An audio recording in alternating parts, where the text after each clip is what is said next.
The exploration vessel Starbound drifted through the darkness of space, like a metal whale swimming through an ocean of stars. Inside its white corridors, two very different species worked side by side. Humans walked with quick steps and loud voices, while the Zalari moved with grace and spoke in soft tones that sounded like gentle wind. Kira Veltan pressed her long fingers against the observation deck window and watched the stars. Her pale blue skin caught the light from distant suns, and her large silver eyes reflected the cosmic dance outside. She had been studying humans for 3 months now, and they still confused her. They were so loud, so quick to laugh, so ready to touch each other in friendship. Her own people, the Zalari, had evolved on a world where such behavior was unnecessary. Everything on their home planet was peaceful. "Beautiful view, isn't it?" a voice said behind her. Kira turned to see Jake Murphy walking toward her. The human security officer was tall and broad, with dark hair and kind brown eyes. His uniform was always perfectly clean, but Kira had noticed small scars on his hands and arms. When she had asked about them, Jake had simply said they were from his time as a Marine on Earth. "Yes," Kira replied, her voice carrying the musical quality of her species. "Though I find your people more interesting to observe than the stars." Jake laughed, a sound that always made Kira's ears twitch. Humans laughed so easily, so often. "Still trying to figure us out?" "Your species is complex," Kira said carefully. "You create beautiful art. Yet you also create weapons. You show great kindness, yet your history speaks of wars. It is difficult to understand." Before Jake could answer, the ship's communication system crackled to life. Captain Lisa Hayes's voice filled the corridor. "All senior staff to the bridge immediately. We have received a distress signal." Jake's entire manner changed in an instant. His relaxed posture became straight and alert. His kind eyes grew sharp and focused. It was like watching a different person emerge from inside the same body. Kira had seen this transformation before in other humans, but it always surprised her. They walked quickly to the bridge, where Captain Hayes stood looking at a large screen showing star charts. The captain was a woman in her 40s with short gray hair and steady hands. Around her, the bridge crew worked at their stations with the quick efficiency that humans seem to master so well. "Report," Jake said, taking his position.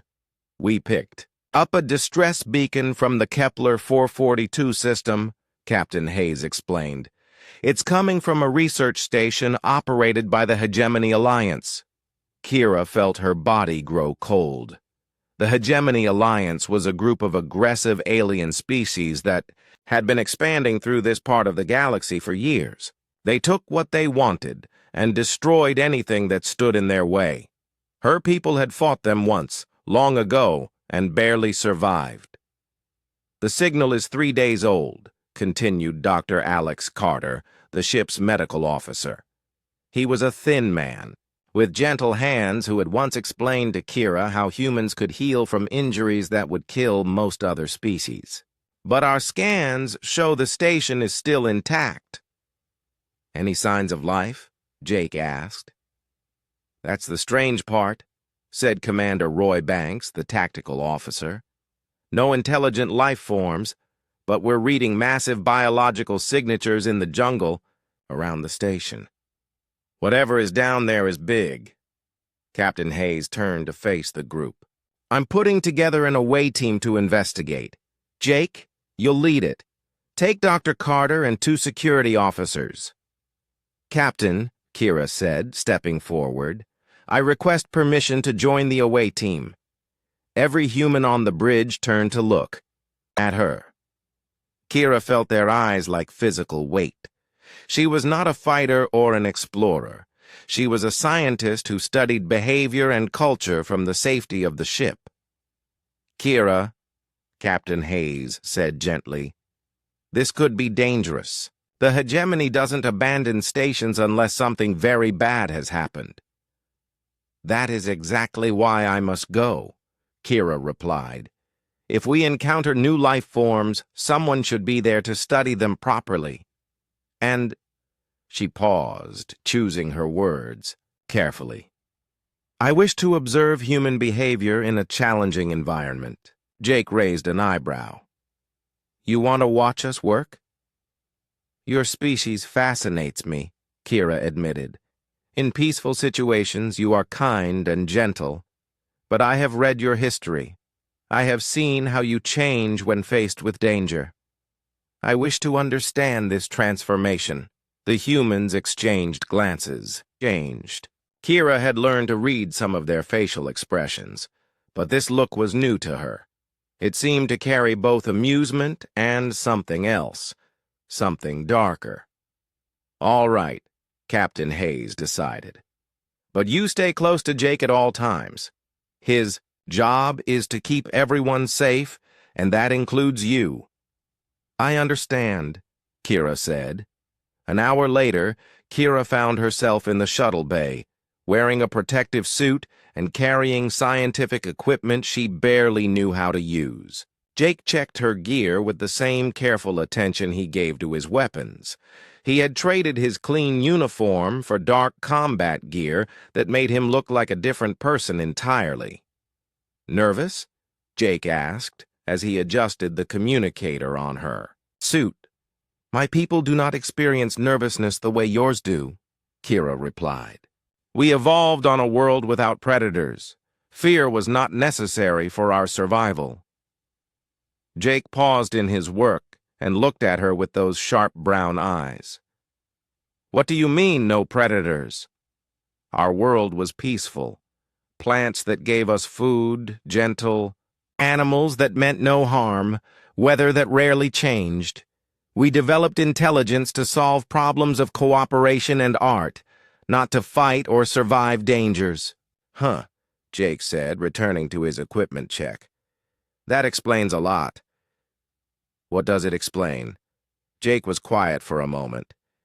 When he spoke, his voice was thoughtful. "Humans evolved differently. Our world tried to kill us every day. The weather, the animals, the plants, even the bacteria. Everything on Earth wanted humans dead. We had to become tough to survive. But you are not savage," Kira said. "You create beauty. You show mercy. You sacrifice for others." "Yeah," Jake said with a small smile. "We learned to do both. We had to." The shuttle pilot called out that they were ready for departure. As they strapped into their seats, Kira watched Jake's face. He looked calm, but there was something in his eyes that had not been there on the ship. Something watchful and ready. "Jake," she said as the shuttle began to move, "what do you think we will find down there?" Jake looked out the window at the planet growing larger below them. It was covered in thick green jungle and wrapped in clouds. "Trouble," he said simply. "There's always trouble when the hegemony runs, away from something." Kira felt something she had never experienced before.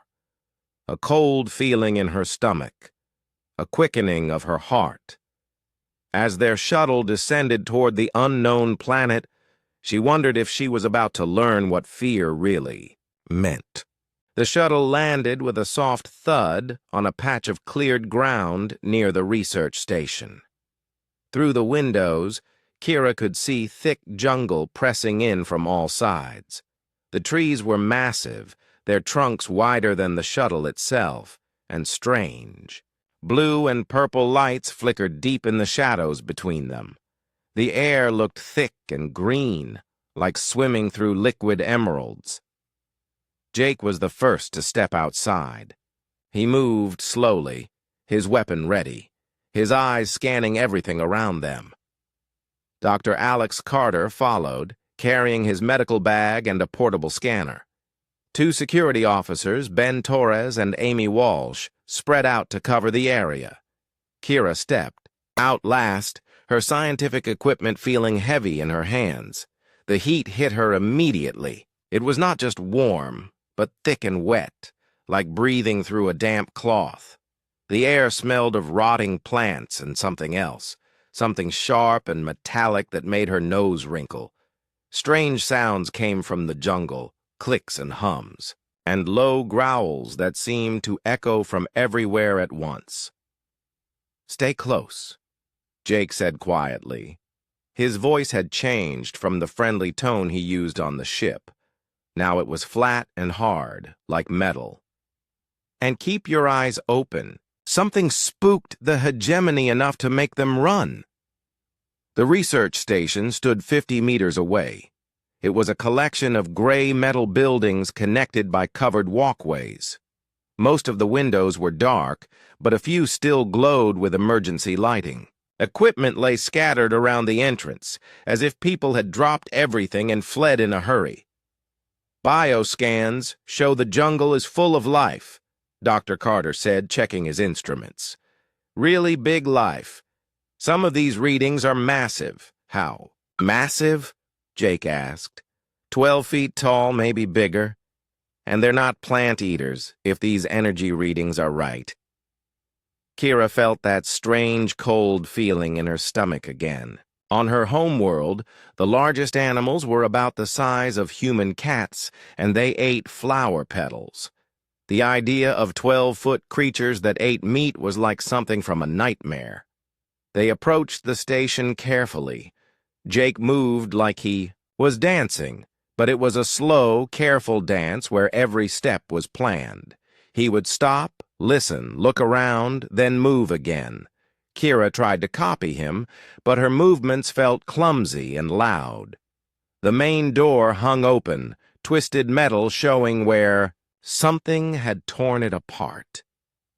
Deep scratches marked the walls around the entrance, gouges that went through the metal like it was soft wood. "Whatever made these marks has serious claws," Ben Torres said, running his finger along one of the scratches. "And serious strength," Jake added. He knelt down and pointed to the ground. "Look at these tracks." Kira looked where he pointed and saw deep impressions in the dirt. They were shaped like a human hand, but much larger, with 4 long fingers that ended in sharp points. Each print was the size of a dinner plate. "The creature walks on 2 legs," Jake said, studying the tracks. "But look at the spacing. These steps are 8 feet apart. Whatever this is, it moves fast." They entered the station through the broken door. Emergency lights cast red shadows on the walls, and their footsteps echoed in the empty hallways. Broken equipment lay everywhere, and more of those deep claw marks scored the walls and ceiling. "It looks like a fight happened here," Amy Walsh said. "No," Jake said, his voice grim. "This wasn't a fight. This was a hunt. They found the first body in what had been the main laboratory. It was a hegemony soldier, one of the reptilian Krex species that served as their shock troops. The body was torn apart so badly that Kira had to look away. Dr. Carter examined it with professional calm.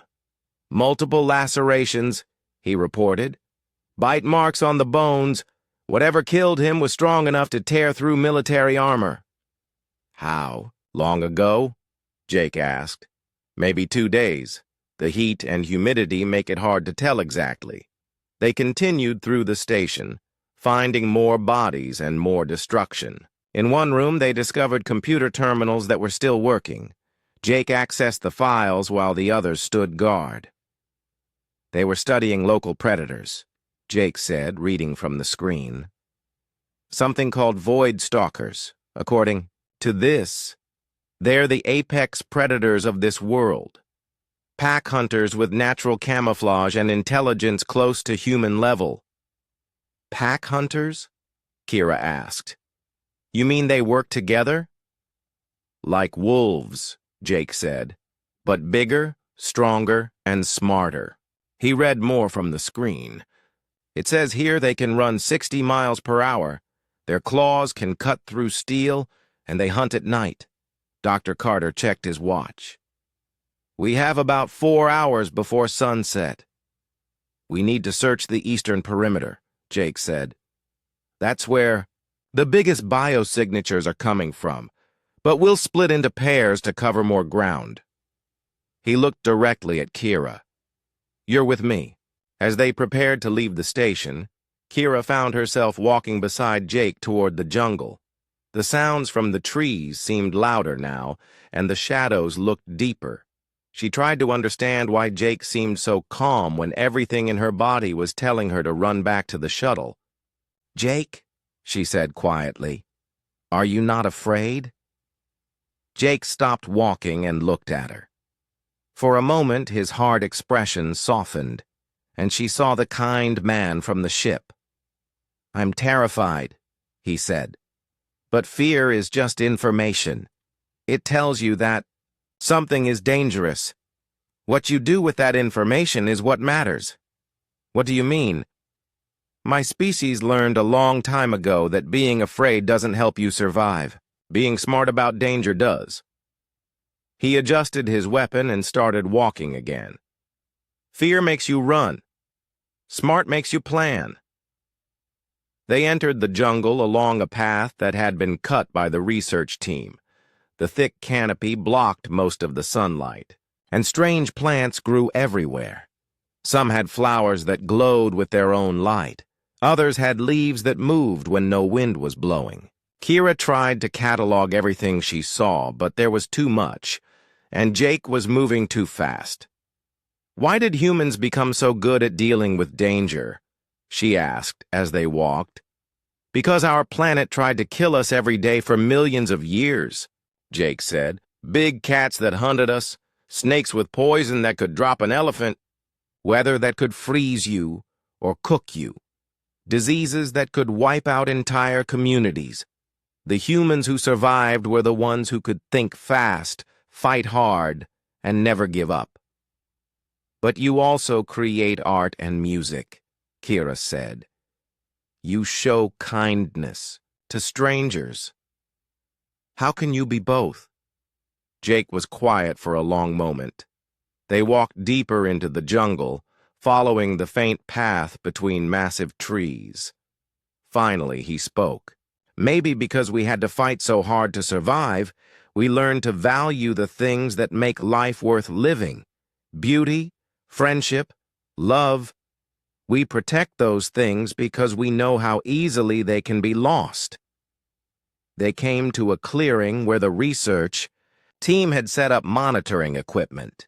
Most of it was destroyed, torn apart by the same claws that had marked the station. But some pieces were still working, beeping softly in the green twilight. Jake knelt beside one of the intact sensors and read its display. His face went very still. What is it? Kira asked. This shows movement patterns from the last week, Jake said. The Void Stalkers have been hunting in organized groups. They've been learning the humans' routines, studying their behavior. Studying them? Like we study animals before we hunt them. Jake stood up and looked around the clearing.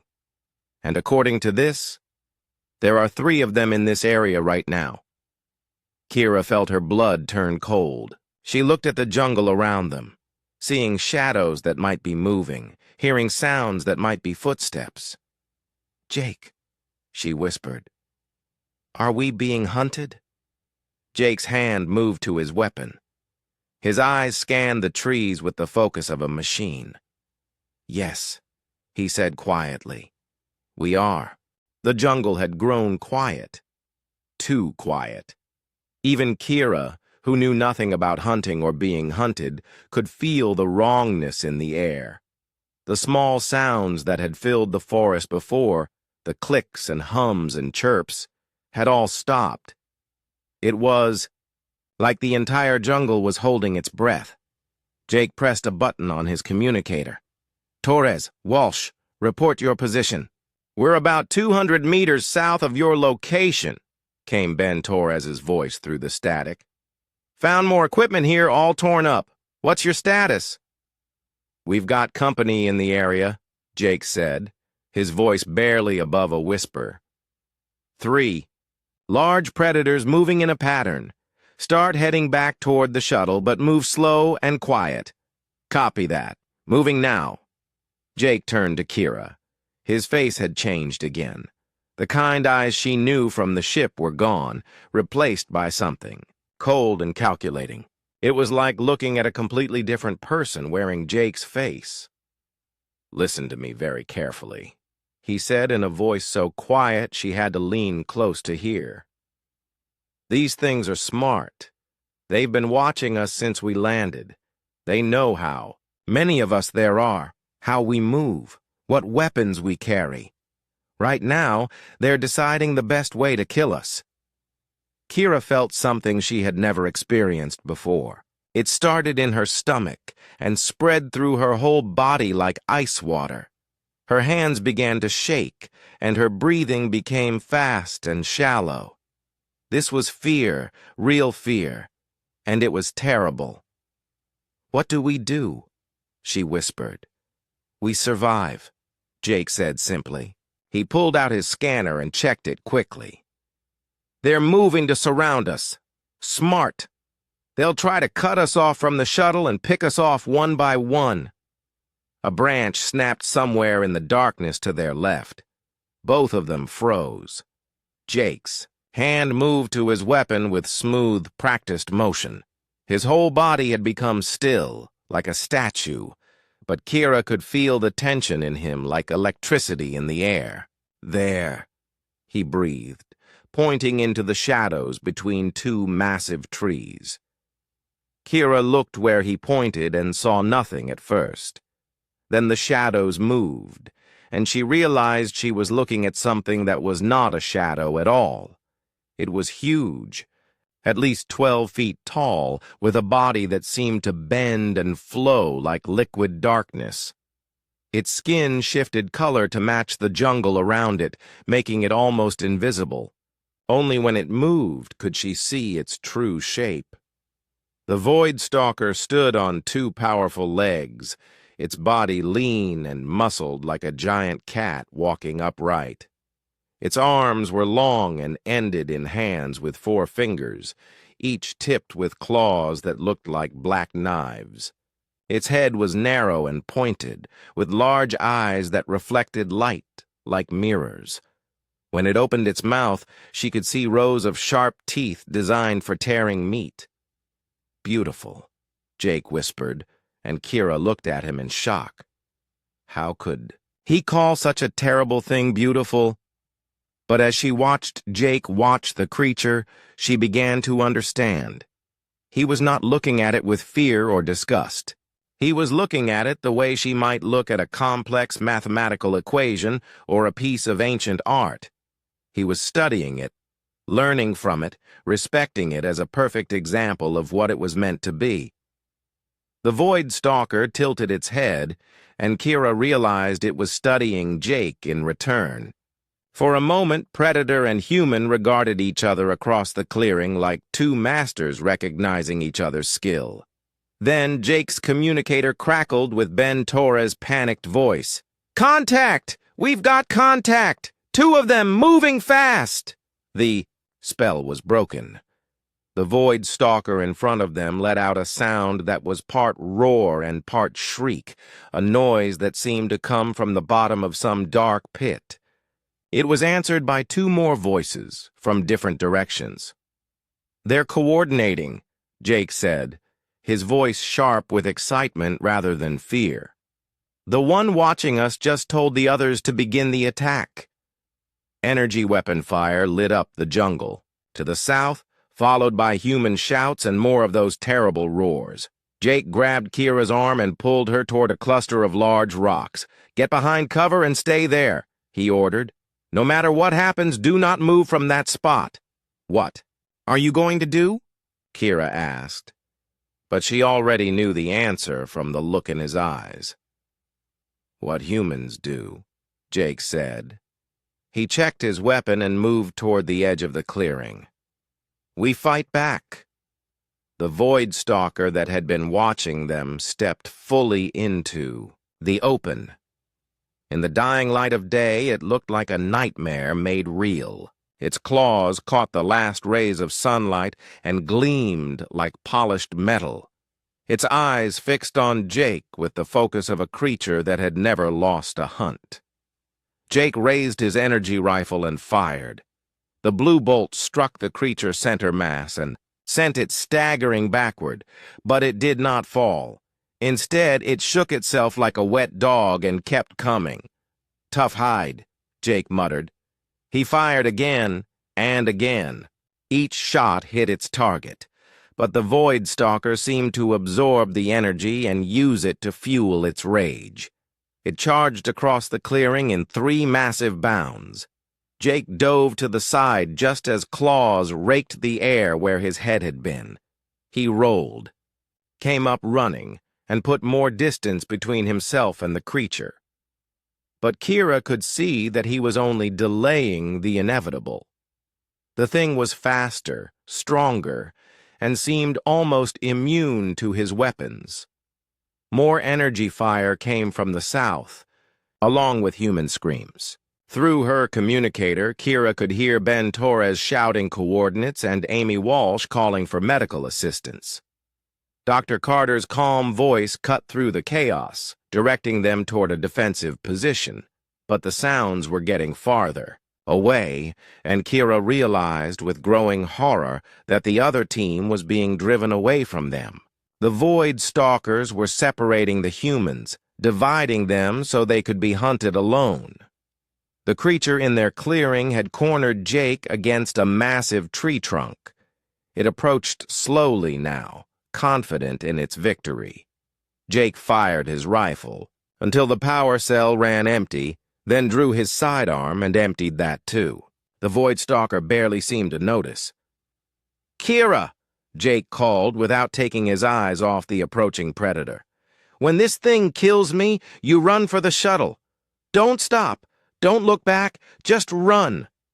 "No," Kira said, surprising herself, with the strength in her voice. "There must be another way." "There is no other way," Jake replied. His voice was calm, accepting. "This is what apex predators do. They kill everything that challenges them. It's just nature." The void stalker was only 10 feet away now. It seemed to smile, showing those terrible teeth. It raised one clawed hand, preparing to strike. Jake dropped his empty weapon and spread his arms wide. For a moment, Kira thought he was surrendering. Then she saw his face and realized he was doing something else entirely. He was challenging it. "Come on, then," Jake said to the creature, his voice carrying across the clearing. "Let's see what you've got." The void stalker let out another roar and leaped forward, claws extended. Jake did not run or try to dodge. Instead, he stepped forward to meet it. What happened next changed everything Kira thought she knew about humans, about predators, and about the nature of life itself. Jake caught the creature's wrists as it struck, stopping those deadly claws inches from his face. For a moment, human and alien struggled against each other, neither giving ground. The void stalker was bigger, stronger, designed by evolution to be the perfect killer. But Jake was human. And humans, Kira was beginning to understand, were designed by evolution to be something else entirely, something that refused to die. Jake twisted his body and used the creature's own momentum to throw it over his shoulder. The void. Stalker hit the ground hard but rolled and came up snarling. It attacked again, this time going low, trying to slash at Jake's legs. Jake jumped backward, grabbed a fallen branch as thick as his arm, and swung it like a club. The wood shattered against the creature's skull, but the impact sent it staggering. They circled each other in the growing darkness, predator and human, each looking for an opening. And for the first time since the hunt began, Kira saw something in the Void Stalker's eyes that had not been there before. Uncertainty. It had never encountered prey that fought back like this. Prey that seemed to get stronger and more dangerous the closer it came to death. The creature's perfect confidence was beginning to crack. Jake picked up a sharp piece of broken metal from the destroyed research equipment. It was not much of a weapon, but in his hands it looked deadly. "Your turn," he said to the Void Stalker, and the real fight began. The Void Stalker moved like liquid shadow, flowing around Jake's makeshift weapon with grace that should have been impossible for something so large. Its claws whistled through the air where Jake's head had been a split second before. But Jake was no longer where the creature expected him to be. Kira watched from behind the rocks, her scientific mind trying to process what she was seeing.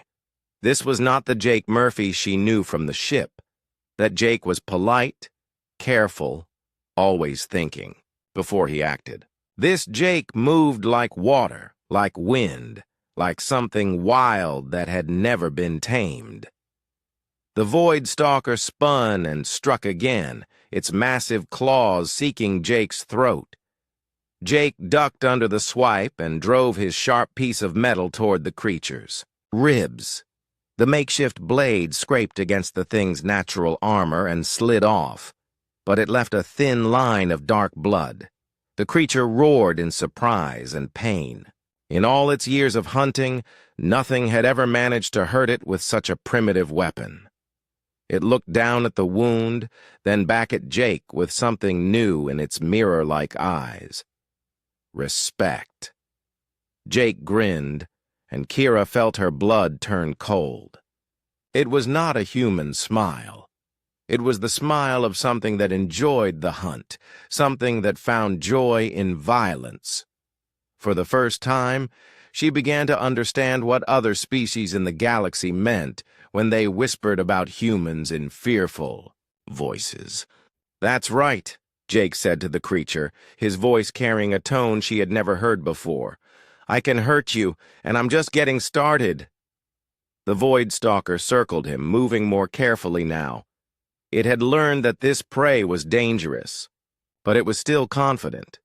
It was bigger, faster, stronger. It had natural weapons and armor.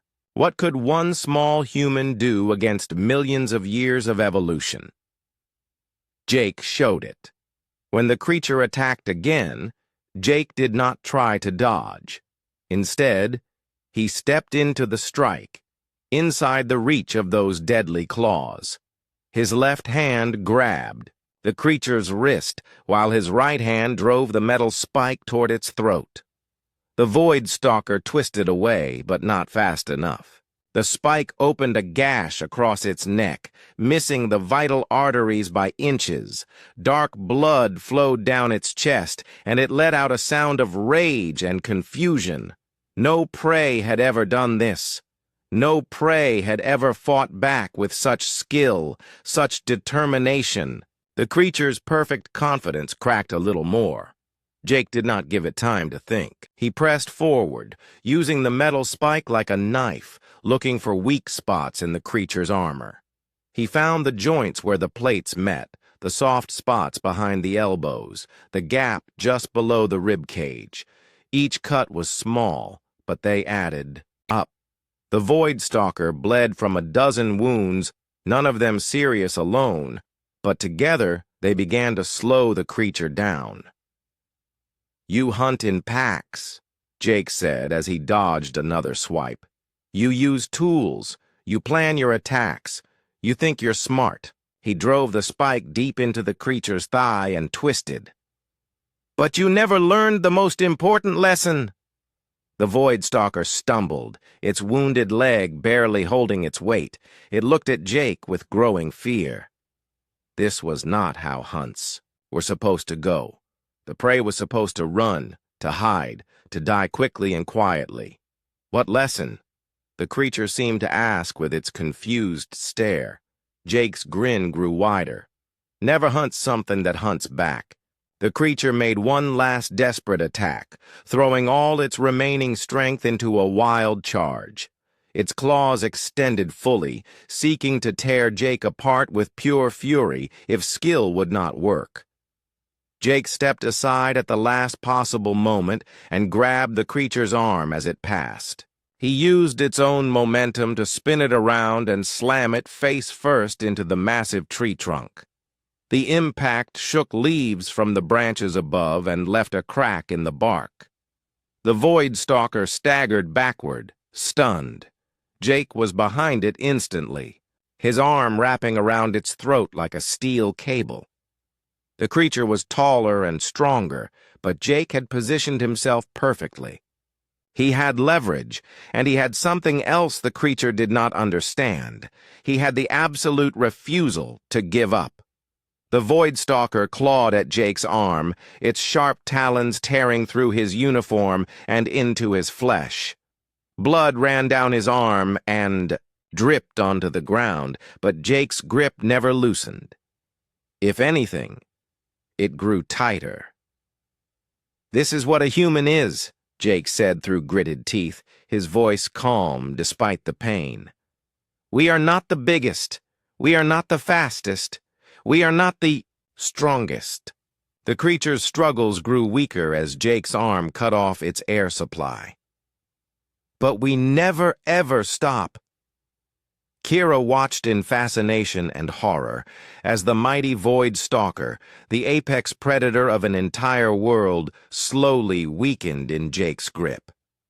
The creature that had terrorized the hegemony research team, that had torn through military armor like paper, was being killed by a human using nothing but his bare hands and determination. The Void Stalker's movements became sluggish, then stopped. Entirely. Its eyes, which had burned with predatory intelligence, grew dim and empty. After what felt like forever, the creature went limp in Jake's arms. Jake held on for another full minute, making sure it was truly dead. Then he released his grip and let the massive body fall to the ground with a heavy thud. He stood over the corpse, breathing hard, his uniform torn and bloody. In the moonlight that filtered through the jungle canopy, he looked like something from an ancient story, a warrior from the dawn of time, standing victorious over a defeated monster. Then 2 more roars echoed through the jungle, much closer than before. Jake looked up from the dead Void Stalker and smiled that terrible smile again. "Friends of yours?" The other 2 Void Stalkers emerged from the jungle on opposite sides of the clearing. They moved more cautiously than the first one had, having heard the sounds of battle and found their packmate dead. They looked at Jake with new understanding. This was not prey. This was something else. Something dangerous. "Kira," Jake said without taking his eyes off the approaching creatures. "I need you to do something for me." "What?" she whispered, unable to look away from the 2 massive predators. "When they attack, use your scanner to record everything. The other Zalari need to see this. They need to understand what humans really are." "Jake, there are 2 of them now. You cannot possibly—" "Yes, I can," Jake interrupted. His voice carried absolute certainty. "Because I'm human, and humans do not lose to anything that evolution can throw at us." The 2 Void Stalkers began to circle, moving in perfect coordination. They had learned from their dead packmate's mistake. They would not underestimate this strange prey again. Jake pulled his combat knife from his belt, a blade no longer than his hand. Against creatures with claws like swords and hide like armor, it seemed pathetically small. But in Jake's hands, it looked deadly. "Come on, then," he said to the circling predators. "Let's finish this." The 2 Void Stalkers attacked at the same time, 1 from each side, moving with the speed of lightning and the coordination of a machine. Jake met them both with a roar of his own, a sound that came from the depths of human evolution, from a time when his ancestors had faced cave bears and saber-toothed cats with nothing but sharp sticks and the refusal to die. It was the sound of a species that had clawed its way to the top of the food chain on a world that had tried to kill it every single day. It was the sound of humanity unleashed. The two Void Stalkers hit Jake from both sides like a living avalanche. Kira was sure she was about to watch him die, torn apart by claws and teeth that could slice through steel. But somehow, impossibly, Jake was not where the creatures expected him to be. He dropped low and rolled forward, passing between their legs as their claws met empty air above his head. In one fluid motion, he slashed upward with his knife, opening deep cuts on both creatures' inner thighs where the armor was thinnest. The Void Stalkers roared in pain and surprise, spinning to face this impossible prey that seemed to know exactly where to strike. Dark blood dripped from their wounds, and for the first time in their lives, they felt something they had never experienced before. Doubt. Jake came up from his roll already moving, never staying in one place long enough for the creatures to pin him down. His knife flashed in the moonlight, finding gaps in their natural armor that should have been impossible to see in the darkness. But Jake seemed to know exactly where each weak spot was, as if he had studied these creatures his entire life. The joints, he said to himself, his voice calm despite the chaos around him. Always go for the joints. One of the Void Stalkers lunged at him, jaws wide, seeking to bite him in half. Jake stepped aside and drove his knife into the soft spot just behind the creature's jaw. The blade sank deep, and the creature's roar turned into a gurgling scream. But the second Void Stalker was behind him now, claws raised to strike. Jake had no time to dodge, no way to escape. The razor-sharp talons descended toward his back. At the last second, Jake threw himself backward, directly into the creature's arms. The unexpected move confused the Void Stalker for just a moment, but that was all Jake needed. He grabbed the creature's wrist and twisted, using leverage and the thing's own strength against it. There was a wet snapping sound as bones broke. The Void Stalker's arm bent at an impossible angle, and it screamed in agony. Jake spun away from its good arm and slashed his knife across its throat, opening the major arteries. The creature staggered backward, pressing its remaining good hand to its throat, but the blood flowed between its fingers like a dark river. It looked at Jake with eyes full of confusion and fear, then collapsed and lay still. The last Void Stalker stood on the opposite side of the clearing, wounded and alone. It looked at Jake, then at its two dead pack-mates, then back at Jake. Its mirror-like eyes reflected something that had never been there before: terror. This small, soft creature had killed two apex predators with nothing but a tiny blade and determination. It had moved like liquid shadow, struck like lightning, and refused to die, no matter how impossible the odds became. What was it? Jake wiped the blood from his knife on his torn uniform and looked at the remaining creature.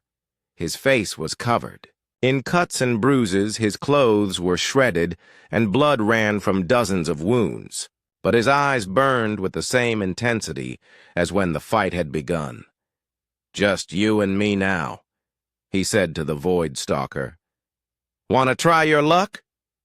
The creature took a step backward, then another. For the first time in its life, it was facing something that scared it more than it scared its prey. Jake began walking toward it, his knife held ready. He moved slowly, steadily, like a machine that would never stop, never tire, never give up. Each step was deliberate, purposeful, inevitable. The Void Stalker's nerve broke completely. It turned and fled into the jungle, crashing through the undergrowth in its panic to escape. Within seconds, the sounds of its retreat faded into the distance. Jake stood alone in the clearing, surrounded by the bodies of two apex predators. He looked down at the knife in his hand, then at the blood on his clothes, as if seeing them for the first time. "Kira," he called softly, "you can come out now." Kira emerged from behind the rocks on shaking legs. She stared at Jake, trying to reconcile what she had just witnessed with the kind, gentle man she had known on the ship. The two seemed like completely different people. "You killed them," she whispered. "You killed apex predators with your bare hands." Jake looked at the bodies and nodded. "Yeah, I did." He seemed surprised by this fact, as if he had not quite believed it was possible until it happened. "How?" Kira asked. "They were bigger, stronger, faster. They had natural weapons and armor. How did you win?" Jake was quiet for a long time. When he finally spoke, his voice was thoughtful. "Because they were apex predators," he said, "and I am human. I do not understand the difference." Jake sat down heavily on a fallen log, suddenly looking very tired. The wild light had faded from his eyes, and he was becoming the Jake she knew again. "Apex predators are perfect for their environment," he explained. "They evolved to be the best at killing everything else in their world, but they never had to evolve to fight other apex predators. They never had to get better." Kira sat down beside him, careful not to get too close. She was still not entirely sure which Jake this was. "Humans are different," he continued. "We did not evolve to be apex predators. We evolved to survive on a world full of apex predators. Everything on Earth was bigger, stronger, faster than us. So we had to become something else." "What did you become?" Jake smiled, and this time it was the gentle smile she remembered. "Stubborn. We became too stubborn to die, too clever to give up, too determined to stay down. We learned to use everything as a weapon, to turn an enemy's strength against them, to keep fighting long after any sane creature would have quit." In the distance, they could hear the sound of the shuttle approaching. The rest of the team had fought their way clear of the other Void Stalkers and was coming to find them. "Jake," Kira said quietly, "the other Zalari will not believe what I have seen today." "Then show them the recording," Jake said, nodding toward her scanner. Kira looked down at the device in her hands. She had indeed recorded everything, just as Jake had asked. The entire fight was there, captured in perfect detail. "They will be afraid," she said. "Maybe," Jake agreed. "But maybe that is not a bad thing. Fear can make people careful, and being careful around humans is probably wise."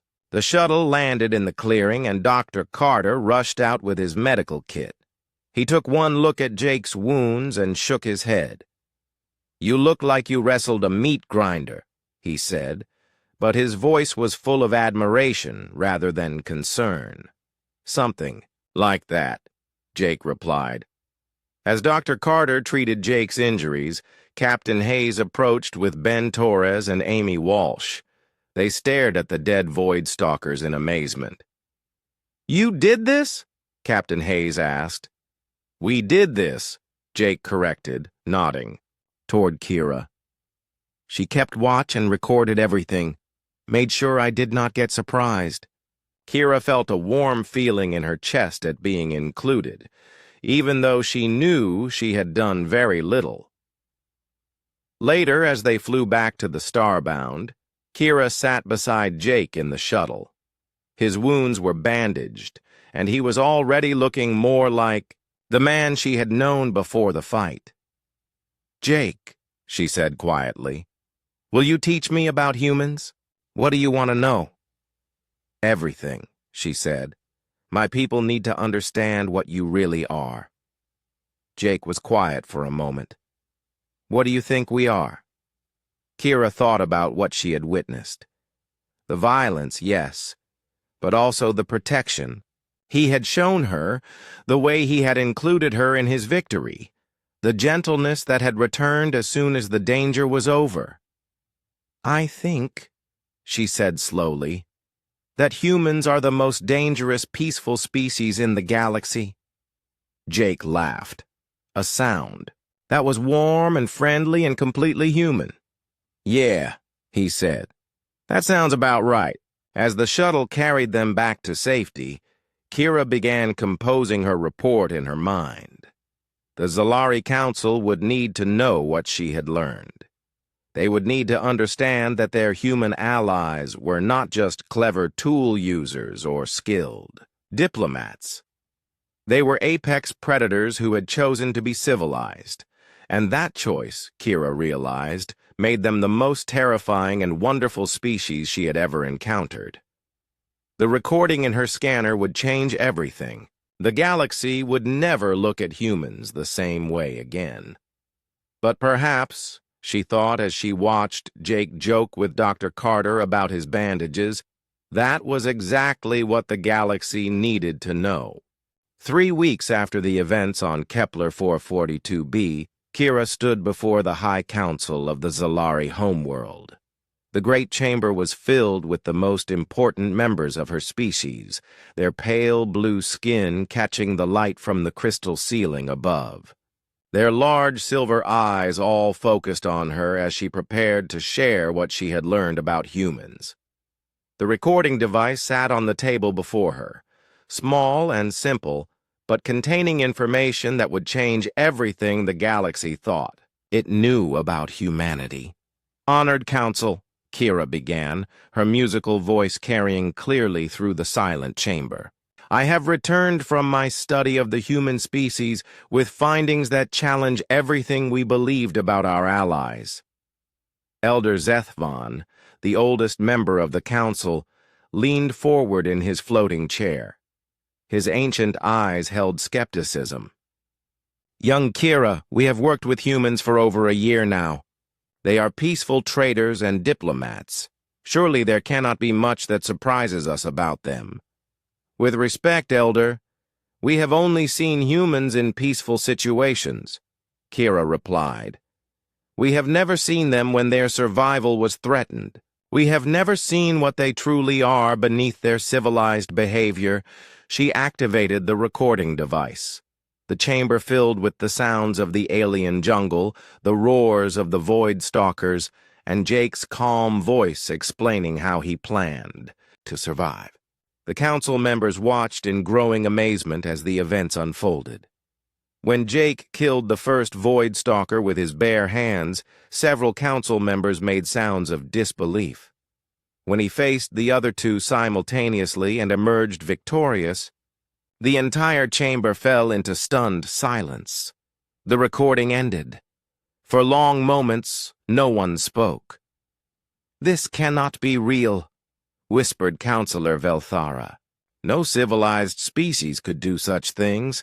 Those creatures were apex predators. They should have been unstoppable." "I was there," Kira said firmly. "I watched it happen. Jake Murphy, a human I had known for months as a kind and gentle being, transformed into something I had never imagined possible. He became a predator more dangerous than anything that world had ever produced." Elder Zethvan studied the recording device with new interest. "How many humans know they can do this?" "All of them," Kira replied. "It is not a special skill that some humans have. It is what humans are. Every human carries this capability within them. They simply choose not to use it in normal circumstances." The implications of this statement rippled through the chamber like waves through still water. If every human possessed such capability, then humanity was not the peaceful trading partner they had believed them to be. They were something far more complex and potentially dangerous. "What does this mean for our alliance?" asked Counselor Mordain. "It means we must reconsider everything," Kira said, "but not in the way you might think."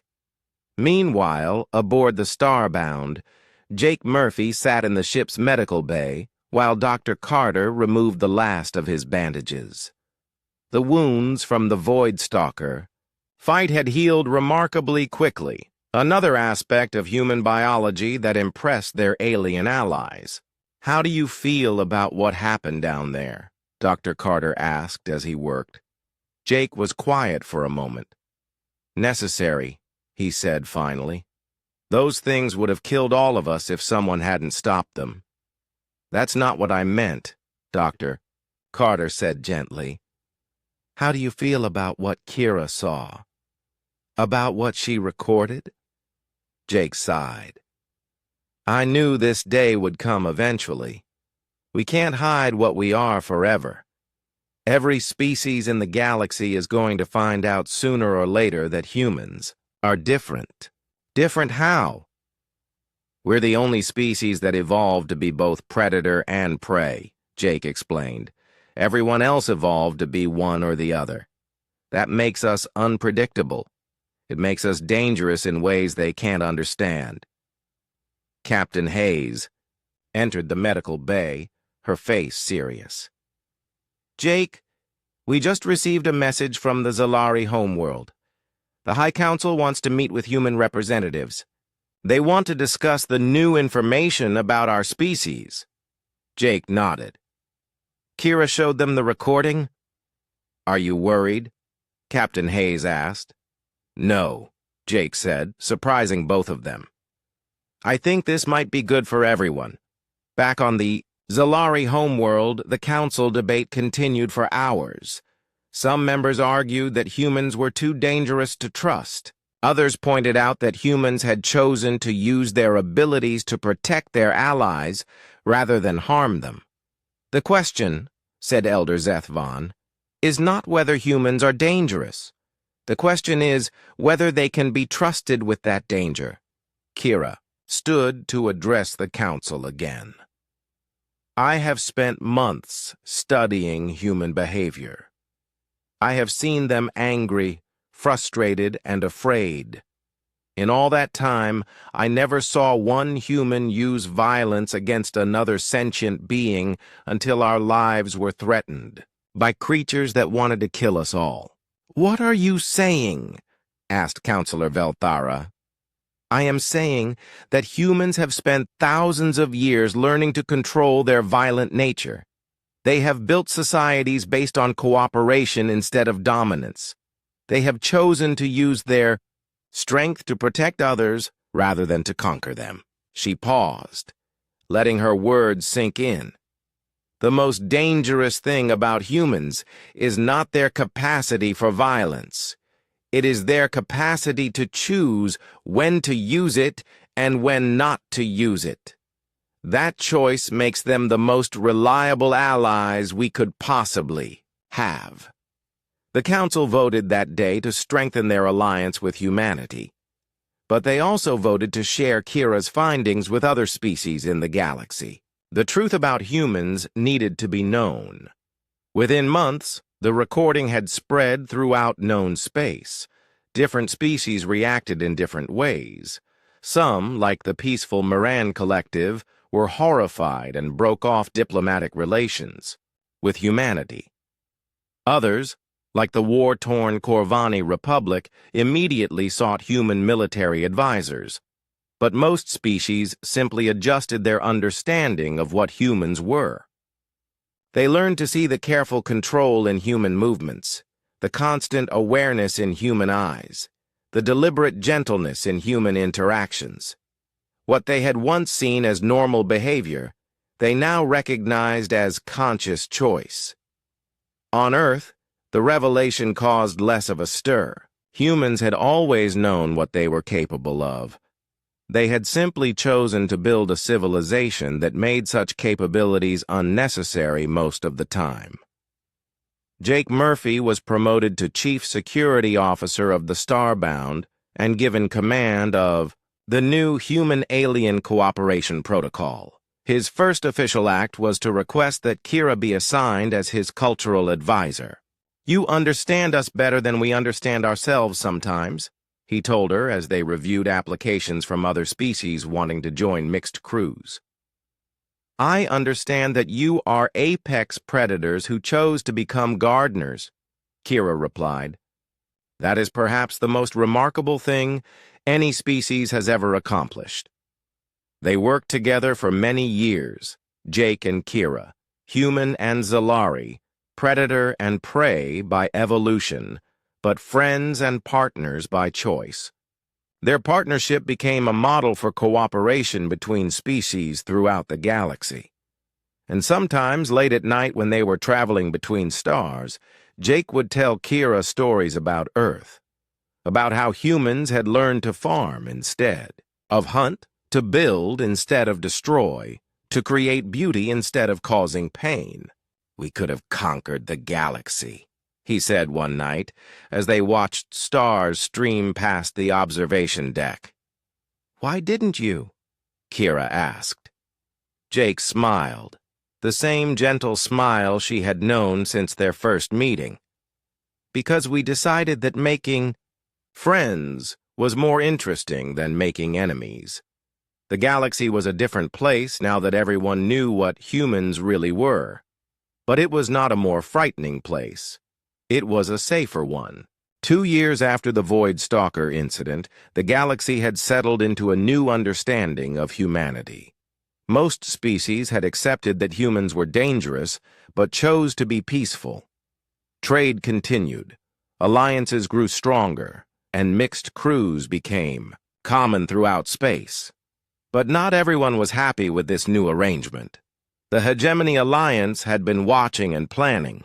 They had lost research stations, ships, and soldiers to both human cunning and human violence.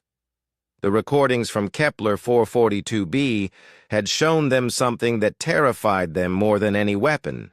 Humans were not just clever diplomats or lucky survivors. They were predators who had learned to hide their true nature. Admiral Krextar, Supreme Commander of the Hegemony military forces, stood before a holographic display showing human ship movements throughout the galaxy. His reptilian features twisted into what his species considered a smile, but which looked more like a snarl to most other beings. They think they have fooled everyone, he said to his assembled officers. They pretend to be peaceful while building the largest merchant fleet in known space. They claim to seek friendship while their ships carry weapons that could destroy planets.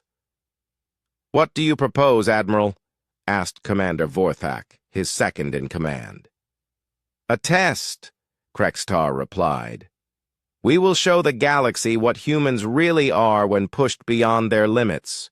We will force them to reveal their true nature, and when they do, every species will see them as the threat they truly represent. Meanwhile, aboard a human cargo vessel called the Peaceful Dawn, Captain Emma Rodriguez was reviewing shipping schedules with her mixed-species crew. The ship carried medical supplies, food, and educational materials to colonies throughout the Outer Rim territories. It was exactly the kind of mission that had made humans popular trading partners. Her first officer was a Zalari named Then Kilvara, a cousin of Kira who had requested assignment to a human ship after hearing about the Void Stalker recordings. Like all Zalari, he was curious about human behavior. But unlike Kira, he had never seen humans in truly dangerous situations. Captain, called out Petty Officer Chen from the communications station, we're receiving a distress signal from the mining colony on Zerion Prime. Emma looked up from her reports. What kind of distress? They're under attack by Hegemony forces. Multiple ships, ground troops already landed. They're requesting immediate assistance from any Allied vessels in the area. Emma felt something. Cold settle in her stomach. Zerion Prime was a peaceful mining colony with barely 1,000 residents, mostly families who extracted rare minerals used in medical equipment. They had no military forces, no weapons, nothing that could threaten anyone. How far are we from Zerion Prime? She asked. 6 hours at maximum speed, replied her navigator, a Corvani named Blacks, who had joined the crew specifically to learn human tactical thinking. Emma stared at the star chart displayed on the main screen. The Peaceful Dawn was a cargo ship, not a warship. It carried minimal weapons and had a crew of only 30 beings. Against hegemony military forces, they would be outgunned and outnumbered by hundreds to one. But there were 1,000 innocent people on Xerion Prime who were about to die if no one helped them. "Set course for Xerion Prime," Emma ordered. "Maximum speed." "Captain," Then said quietly, his musical voice carrying concern, "we cannot fight hegemony warships with a cargo vessel. This would be suicide." Emma looked at her Zalari first officer with the same expression Jake Murphy had worn when facing the Void Stalkers, then suddenly understood why Kira had been so fascinated by human behavior under pressure. "Maybe," Emma said, "but we're going anyway." As the Peaceful Dawn raced toward Xerion Prime, Emma called her senior staff to the bridge. The group included humans, Zalari, Corvani, and even 2 members of the peaceful Miran species who served as cultural specialists. "I'm not going to lie to you," Emma said, looking each of them in the eye. "We're flying into a situation where we'll probably all die. The hegemony has overwhelming firepower, and we're just a cargo ship. If anyone wants to leave, the escape pods are ready. I'll understand." Nobody moved. Then spoke first. "Captain, my people are pacifists.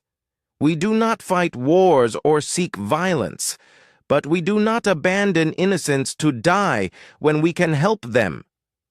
Blacks nodded agreement. "The Corvani have a saying, 'Honor is not in winning or losing. Honor is in choosing to stand when others would run.'" Even the 2 Moran spoke up, their translator converting their whistle speech into words. "We came to space to learn about other species. Today we learn about courage." Emma felt a warmth in her chest that had nothing to do with the ship's heating system. This was why she had wanted to serve on a mixed crew. This was what the galaxy could be when different species worked together.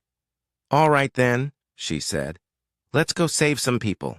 The Peaceful Dawn dropped out of hyperspace at the edge of the Xerion Prime system to find exactly what Emma had expected. 3 hegemony destroyers in orbit around the planet, with smaller attack craft moving between the surface and the ships.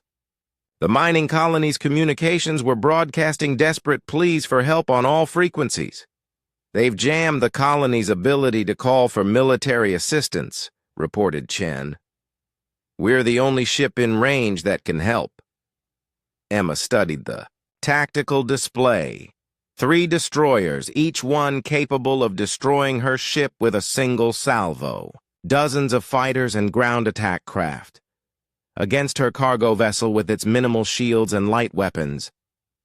"Then," she said, "send a message to the hegemony ships. Tell them we're a medical supply vessel requesting permission to evacuate wounded civilians." "Captain," Then said carefully, "they will not believe that lie." "I know," Emma replied, "but it will get their attention." The response came quickly. Admiral Krextar himself appeared on their main screen, his reptilian features twisted with cruel amusement. "Captain Rodriguez," he said, somehow already knowing her name. "How convenient. We were hoping some humans would arrive to witness what happens to species that oppose the hegemony." "We're here to evacuate wounded civilians," Emma said calmly. "Nothing more." "Of course you are," Krextar replied, "and I'm sure you'll leave peacefully when we refuse your request." "Actually," Emma said, "we won't."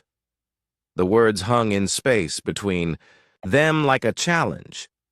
Krextar's amusement faded, replaced by something colder. "Captain, you have 1 cargo ship against 3 destroyers. Are you really threatening us?"